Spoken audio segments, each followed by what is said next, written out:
Hello guys, welcome to my YouTube channel. तो अगर आप हमारे चैनल पर पहली बार आए तो हमारे चैनल को सब्सक्राइब करें और वीडियो को लास्ट तक ज़रूर देखें। तो आज हम पढ़ने वाले हैं मध्यकालीन भारत के बारे में। तो हम मध्यकालीन भारत की शुरुआत करेंगे।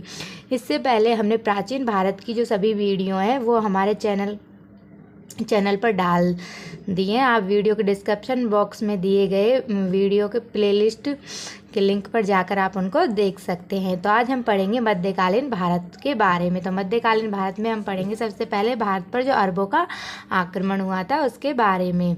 तो भारत पर जो अरबों का आक्रमण हुआ था वो सबसे पहले जो सफल आक्रमण हुआ था वो किस शासक ने किया था? तो मोहम्मद बिन कासिम के नेतृत्व में अरबों ने भारत पर पहला क्या किया था? सफल आक्रमण किया था।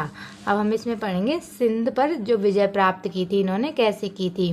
तो खलीफा क्या होता था? एक पद होता था जिसे हम क्या कहते थे? वाहिद भी कहते थे।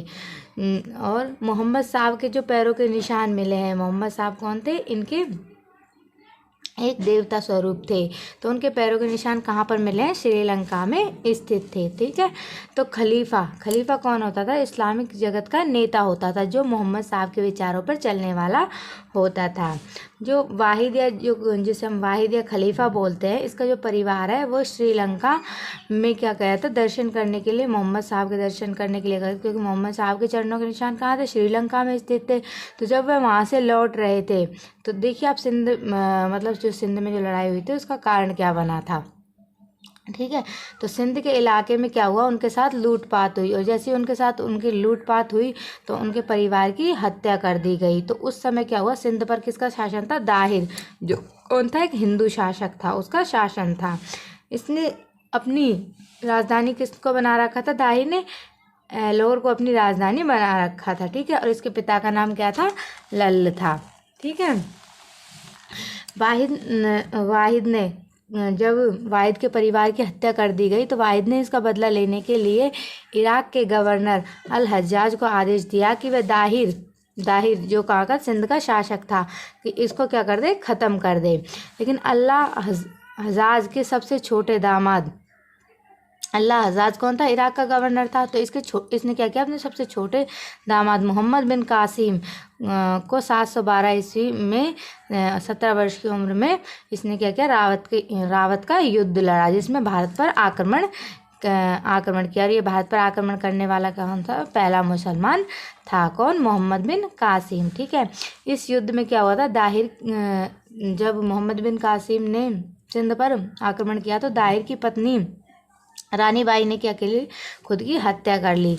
इस युद्ध में मोहम्मद बिन कासिम ने देवल बंदरगाह पर भी क्या कर लिया? अपना अधिकार कर लिया। मोहम्मद बिन कासिम ने 713 ईस्वी में मुल्तान को भी जीत लिया था। तो मोहम्मद बिन कासिम ने कौन सी ईस्वी में? 713 ईस्वी में मुल्तान को भी जीत लिया और देवल बंदरगाह पर भी अपना अधिकार कर लिया। हम पढ़ते हैं मोहम्मद बिन कासिम के बारे में। जो दाहिर की दूसरी पत्नी थी, पहली पत्नी तो उसकी कौन थी? रानी बाई थी, जिसने अपनी हत्या कर ली थी। जो दाहिर की दूसरी पत्नी थी वो अपनी दोनों बेटियां कौन?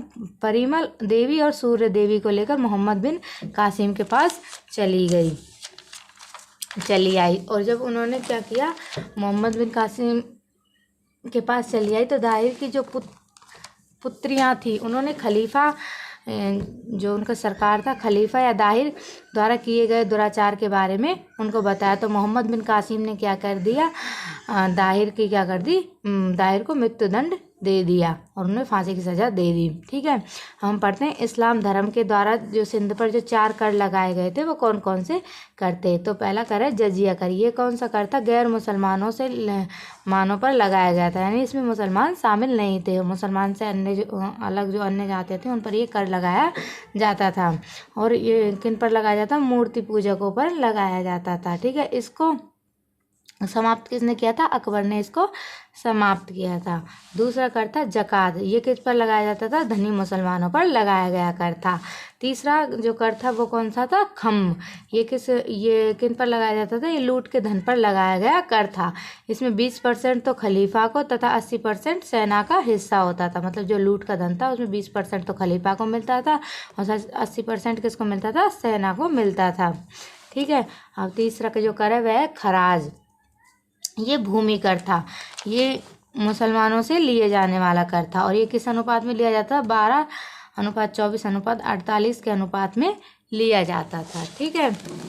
मोहम्मद बिन कासिम ने भारत पर सबसे पहले क्या लगाया था? जजिया कर लगाया था। तो सबसे पहले भारत पर जजिया कर किसने लगाया था? मोहम्मद बिन कासिम ने लगाया था। और ये गैर मुसलमानों से लिए जाने वाला कर था। ठीक है। और हम पढ़ते हैं जजिया कर के बारे में।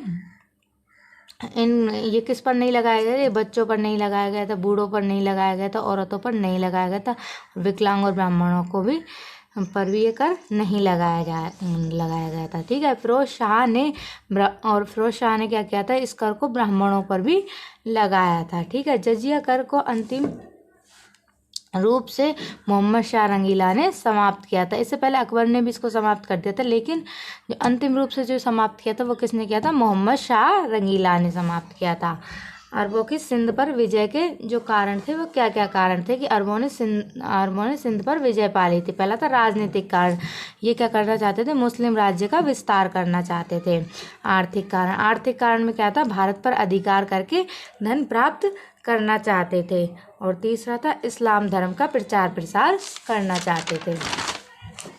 ठीक है। अब हम पढ़ेंगे महमूद गजनबी के बारे में। तो महमूद गजनबी का जो शासनकाल था वो कब से कब तक था? 998। महमूद गजनबी का जो शासनकाल का जो टाइम था वो कब से कब तक था? 998 से 1030 ईस्वी तक था। सलाहुद्दीन की मृत्यु के बाद महमूद गजनबी ने 998 ईस्वी में क्या किया था? गद्दी पर बैठा था। महमूद गजनबी कब गद्दी पर बैठा था? 998 ईस्वी में गद्दी पर बैठा था। और इसने 1000 ईस्वी से 1027 ईस्वी के बीच कुल 17 बार भारत पर आक्रमण किया था। तो इसने भारत पर आक्रमण कितनी बार किया था? 17 बार इसने भारत पर आक्रमण किया था। महमूद गजनी ने सर्वप्रथम 1000 ईस्वी में भारत पर आक्रमण किया था। तो महमूद गजनी ने सर्वप्रथम भारत पर आक्रमण कब किया था? 1000 ईस्वी में भारत पर आक्रमण किया था। और पेशावर के कुल हिस्सों पर विजय प्राप्त करके अपने देश लौट आया था। तो महमूद गजनी ने सर्वप्रथम भारत पर आक्रमण 1000 ईस्वी में भारत पर आक्रमण किया और पेशावर के कुल हिस्सों पर इसने विजय प्राप्त की और ये वापस अपने देश लौट आया। ठीक है। महमूद के भारत पर आक्रमण का जो वास्तविक उद्देश्य था वो क्या था? धन की प्राप्ति था। महमूद गजनी एक कैसा था? मूर्ति भंजक आक्रमणकारी था। तो महमूद गजनी कैसा आक्रमणकारी था? मूर्ति भंजक आक्रमणकारी था। महमूद गजनी ने 1001 ईस्वी में शाही राजा जयपाल के विरुद्ध आक्रमण किया था। तो महमूद गजनी ने 1001 ईस्वी में किसके विरुद्ध आक्रमण किया था? शाही राजा जयपाल के विरुद्ध आक्रमण किया था, जिसमें जयपाल क्या हुआ था? पराजित हुआ था। महमूद गजनी का 1008 ईस्वी में नगरकोट के विरुद्ध हमले को मूर्तिवाद के विरुद्ध पहली महत्वपूर्ण जीत बताई जाती है। तो इसकी पहली महत्वपूर्ण जीत कौन सी बताई जाती है? नगरकोट के विरुद्ध हमले को, मूर्तिवाद के विरुद्ध। ठीक है। महमूद गजनी का सबसे चर्चित आक्रमण कौन सा था? तो महमूद गजनी का जो सबसे चर्चित आक्रमण था वो 1025 ईस्वी में सोमनाथ मंदिर सौराष्ट्र पर हुआ था। इस मंदिर की लूट में करीब 20 लाख दिनार की संपत्ति हाथ लगी। सोमनाथ की रक्षा में सहायता करने के कारण अन्नी हलवाड़ा के शासक पर महमूद ने आक्रमण किया। महमूद ने कुछ संपत्ति जाटों में लूट ली थी। महमूद ने जब आक्रमण किया था सोमनाथ मंदिर पर, तो जो वो संपत्ति लूट के ले जा रहा था, तो रास्ते में क्या हुआ था? महमूद से कुछ संपत्ति जो जाट थे उन्होंने लूट ली थी। कब? सोमनाथ आक्रमण पर। ठीक है। सुल्तान की उपाधि धारण करने वाला जो प्रथम शासक था वो कौन था? महमूद गजनी था। ठीक है। और इसके दरबार में कौन कौन रहते थे? अलबरूनी, फिरदौसी, उतवी तथा फर्रुकी महमूद गजनी के दरबार में रहते थे। ठीक है। महमूद गजनी का जो अंतिम भारतीय आक्रमण था वो कब था? 1027 ईस्वी में जाटों के विरुद्ध था। महमूद गजनी की मृत्यु कब हुई थी? 1030 ईस्वी में इसकी मृत्यु हो गई थी। ठीक है। अब हम पढ़ते हैं मोहम्मद गौरी के बारे में। जो मोहम्मद गौरी था वो 12वीं शताब्दी के मध्य में क्या हुआ था? इसने गौरवंश का उदय हुआ। तो उनके साम्राज्य का आधार उत्तर पश्चिम अफगानिस्तान था। तो गौरवंश का उदय कब हुआ था? 12वीं शताब्दी के मध्य में हुआ था। और उनके साम्राज्य का जो आधार था वो क्या था? उत्तर पश्चिम अफगानिस्तान था। 1173 ईस्वी में शिहाबुद्दीन मोहम्मद गौर का शासक बना था। ये कब गौर का शासक बना था? 1173 ईस्वी में ये गौर का शासक बना था। 1175 ईस्वी में इसने मुल्तान पर आक्रमण किया और ये इसकी पहली वजह थी। ठीक है। और 1178 ईस्वी में इसने राजस्थान पर आक्रमण किया, परंतु ये शासक भीमदित्य ने इसे बुरी तरह से क्या कर दिया था? हरा दिया था। ये तुर्क आक्रमणकारियों की पहली पराजय थी। ठीक है। हम पढ़ते हैं 1191 ईस्वी में क्या हुआ था? तराइन का प्रथम युद्ध हुआ था। किस किस के बीच हुआ था? मोहम्मद गौरी और पृथ्वीराज चौहान के मध्य हुआ था, जिसमें कौन? मोहम्मद गौरी पराजित हुआ था। ठीक है। कौन जीता था इसमें? पृथ्वीराज चौहान जीता था। ठीक है। और 1192 ईस्वी में तराइन का दूसरा युद्ध हुआ था। इस युद्ध में पृथ्वीराज चौहान पराजित हुआ। मोहम्मद गौरी ने क्या किया था? उसको बंदी बना लिया था, पृथ्वीराज चौहान को। अब मोहम्मद गौरी के जो भारतीय अभियान है उनके बारे में हम पढ़ते हैं। तो 1175 ईस्वी में इसका जो अभियान है वो कौन सा है? मुल्तान का अभियान। मुल्तान का अभियान, जिसमें किस राजा के विरुद्ध ये लड़ा था? करमानी वंश के विरुद्ध।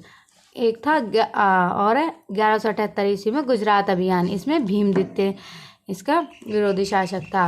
1181 ईस्वी में कौन सा? पंजाब। पंजाब में किसके खिलाफ? खुसरो मलिक के खिलाफ। 1186 में पंजाब में किसके खिलाफ? खुसरो मलिक के खिलाफ। और फिर इसका जो अगला है वो है 1191 ईस्वी का अभियान। ये कौन सा है? तराइन का प्रथम युद्ध। ये किसके विरुद्ध हुआ था? पृथ्वीराज चौहान के विरुद्ध। 1192 ईस्वी में तराइन का द्वितीय युद्ध। ये किसके साथ लड़ा था? पृथ्वीराज चौहान के साथ। 1194 ईस्वी में किसके साथ लड़ा था? कहाँ पर था? कन्नौज का या चंद्रावर का युद्ध। ये किसके विरुद्ध था? जयचंद के विरुद्ध। ठीक है। 1195 ईस्वी में बयाना का युद्ध। ये कहाँ हुआ था? कुमरपाल के विरुद्ध हुआ था। 1205 ईस्वी में खरो से युद्ध। ये किसके विरुद्ध हुआ था? कुमरपाल के विरुद्ध हुआ था। अब हम पढ़ते हैं 1205 ईस्वी में मोहम्मद गौरी ने अपना 1205 ईस्वी में मोहम्मद गौरी अपना अंतिम युद्ध पंजाब के खोकर जातियों के विरुद्ध लड़ा था। ठीक है। और उसके बाद क्या हुआ था? 1198 ईस्वी में मोहम्मद गौरी के सेनापति बख्तियार खिलजी ने नालंदा विश्वविद्यालय को ध्वस्त कर दिया था और इस प्रकार से मोहम्मद गौरी के शासनकाल की समाप्ति हो जाती है।